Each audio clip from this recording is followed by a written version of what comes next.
बोलिए भगवान महावीर स्वामी की।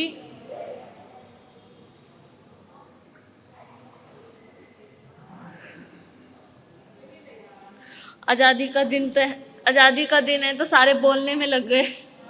बोलने की आज़ादी है। शमन ज्ञात पुत्र आप्रतिबद्ध विहारी, प्रबुद्ध प्रज्ञा के धारक पुरुषोत्तम, परम पिता परमात्मा भगवान महावीर स्वामी के चरणों में वंदन।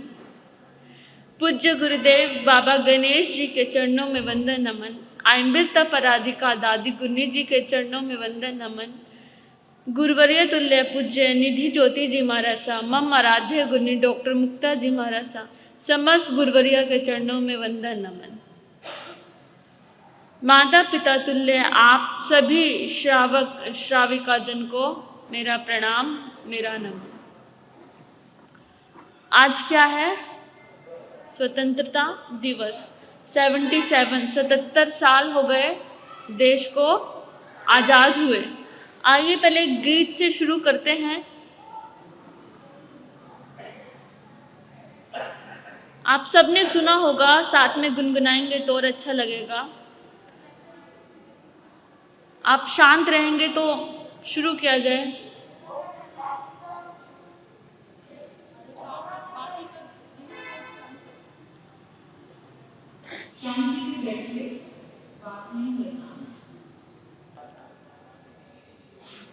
स्वतंत्रता दिवस का ये पावन दिन,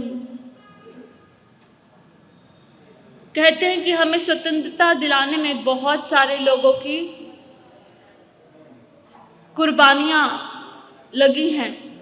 आज जो हम यहाँ पर बैठकर शांति से बोल पा रहे हैं और आप शांति से सुन पा रहे हैं, इस स्वतंत्रता को पाने के लिए क्या बहुत से लोगों की कुर्बानियां लगी हैं। जलियांवाला बाग हत्याकांड के बारे में आपको पता होगा। जनरल डायर ने इतने मासूमों को गोलियों से भून डाला। पंजाब की वो धरती जलियांवाला बाग खूनो खून हो गई, खून की नदियां बह पड़ी। उन्हीं में एक उधम सिंह थे जिन्होंने देखा जलियांवाले बाग हत्याकांड को, देखा, जाना, तो उन्होंने फैसला किया कि मैं भी जनरल डायर को मार कर ही क्या करूँगा, अब आज़ादी का क्या लूँगा, बदला लूँगा। तो जब जनरल डायर कहाँ पहुँच गए? लंदन पहुँच गए। कहाँ पहुँच गए? कहते हैं उन्हें जनरल डायर से बदला लेने के लिए कितने साल लग गए? 21 साल। 21 साल तक वो संघर्ष करते रहे। उन्होंने जनरल डायर के घर नौकरी भी की। अब कह सकते हैं कि उन्होंने जनरल डायर के घर नौकरी की तो वो वहाँ पर भी उनको आसानी से मार सकते थे। एक नौकर पे मालिक को क्या हो जाता है? विश्वास आसानी से हो सकता है। लेकिन उधम सिंह ने उनको उनके घर में नौकरी करते हुए मारा नहीं। क्यों? क्योंकि कोई जान ही नहीं पाता। क्या नॉर्मल सी बात होती कि उधम सिंह ने जनरल डायर को मार दिया, एक नौकर ने अपने मालिक को मार दिया।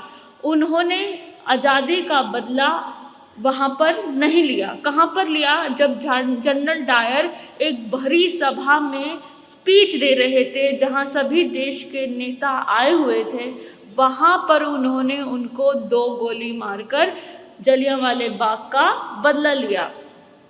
क्यों? कहते कि इतनी जब ऑप्शंस थे उनके पास, वो आसानी से कहीं भी उनको मार सकते थे, तो भरी सभा में क्यों? क्योंकि भरी सभा में जैसे जनरल डायर ने सबके सामने जलियांवाले बाग हत्याकांड को करा था, वैसे ही उधम सिंह ने सबके सामने उनको मारकर अपने देश का बदला लिया।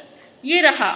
हमारे देश को आज़ाद हुए कितना समय हो गया और हम अब आज़ादी का दिन भी मना रहे हैं। पर क्या हमारी भाषा स्वतंत्र हो गई? अंग्रेज चले गए, कहते हैं अपनी अंग्रेजी यहीं छोड़ गए।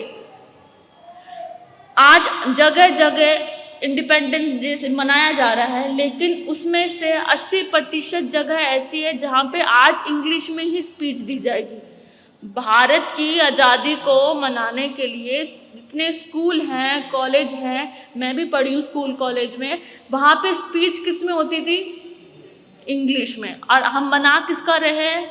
आज़ादी दिवस मना रहे हैं। और किससे आज़ाद हुए थे हम? अंग्रेजों से आज़ाद हुए थे। अंग्रेजों से आज़ाद होकर आज़ादी का दिन उन्हीं की भाषा में मना रहे हैं। तो ये आज़ादी है क्या?